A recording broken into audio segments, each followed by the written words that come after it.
राम राम। कई बार हमारे जीवन में ऐसा अवसर आ जाता है कि हम समझ नहीं पाते कि हमें इस अवसर का क्या करना चाहिए। जब वो अवसर निकल जाता है, हमें उस अवसर के बारे में पता चलता है, तो हम तब बहुत पछताते हैं। किसी समय एक राजा जंगल में शिकार खेलने गया और वो भटक गया, अकेला रह गया। अब उसे पानी की प्यास बहुत सता रही थी। उसने देखा सामने एक लकड़हारा लकड़ी काट रहा था। उसने लकड़हारे को आवाज लगाई, हे भाई बात सुनो। उसने देख लिया कि ये तो राजा साहब हैं। उसने प्रणाम किया। कहते आदेश कीजिए। कहते मुझे बहुत प्यास लग रही है, सबसे पहले मुझे जल पिलाओ और फिर मुझे इस जंगल से निकलने का मार्ग बताओ। उस लकड़हारे ने कहा, आप हमारे राजा हैं, आपके लिए जीवन अर्पित है, ये तो जल की बात है, मैं अभी लेकर आया।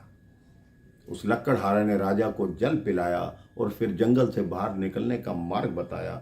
राजा ने कहा, आज तुमने जो मेरी सहायता की है, तुम मेरे महल में आकर कभी भी कोई भी चीज मांग सकते हो। लकड़हारे ने प्रणाम किया। राजा अपने महल में पहुंच गया। लकड़हारे ने पूरी बात अपनी पत्नी को बताई।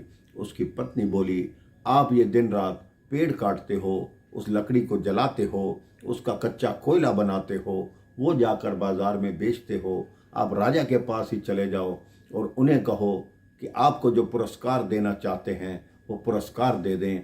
उससे क्या होगा, हमें कुछ पुरस्कार देंगे तो हमारा जीवन अच्छा हो जाएगा। वो अगले दिन ही राजमहल में पहुंच गया। बाहर द्वारपालों ने रोक लिया कि आप रुक जाओ। कौन हो? वो बोला, राजा जी को जाकर याद दिलाना कि मैं वही लकड़हारा हूं जिसने जंगल में कल उनको जल पिलाया था। मंत्री ने जाकर राजा को बताया। राजा ने कहा, उस लकड़हारे को अंदर आने दो। लकड़हारा भीतर आया। राजा ने कहा, कहो। कहते, आप कल पुरस्कार की बात कर रहे थे, मुझे कोई भी पुरस्कार जो देना चाहें मुझे दे दें। राजा ने कहा, ठीक है, वो पहाड़ी के उस तरफ जो हमारा बाग है वो इस लकड़हारे के नाम कर दो।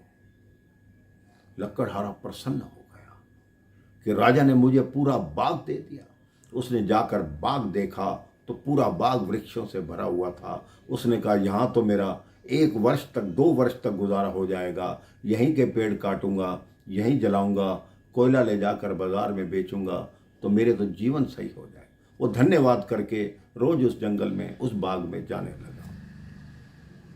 5-6 माह के बाद राजा घूमता हुआ सोचने लगा, उस लकड़हारे को बाग दिया था, उस बाग को चलकर देखते हैं। जब राजा वहां पहुंचा, उसने देखा पूरे बाग में केवल 10 वृक्ष रह गए थे, बाकी वृक्षों के कोयले बने हुए थे। राजा ने कहा, ये तुमने क्या किया? तुम्हें ज्ञात है ये वृक्ष किस चीज के थे? उन्होंने कहा, नहीं। कहते, चंदन के वृक्ष थे।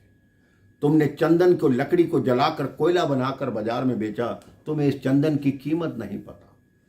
राजा ने एक लकड़ी उठाकर दी और कहा, इसको ले जाओ और बाजार में जाकर इसकी कीमत पूछो। जब वो लकड़हारा वो लकड़ी लेकर बाजार में गया, उसे इतनी सी लकड़ी के 1000 रुपया मिला। वो कहते, मैं पूरे कई कट्टे भर के कोयला देता हूं तब मुझे 200 रुपया मिलता है, और इतनी सी लकड़ी 1000 की? मैं पागल था जो सारे वृक्ष मैंने जला डाले। तो मेरे भाई बहन, ये कहानी उस लकड़हारे की या राजा की नहीं है, ये कहानी आपकी और मेरी है। भगवान ने हमें चंदन जैसा जीवन दिया है कि उसे, हमारा जो तन है वो चंदन के वृक्ष की तरह है, लेकिन हम उसको बुरे कर्म करके कोयले की तरह जला रहे हैं।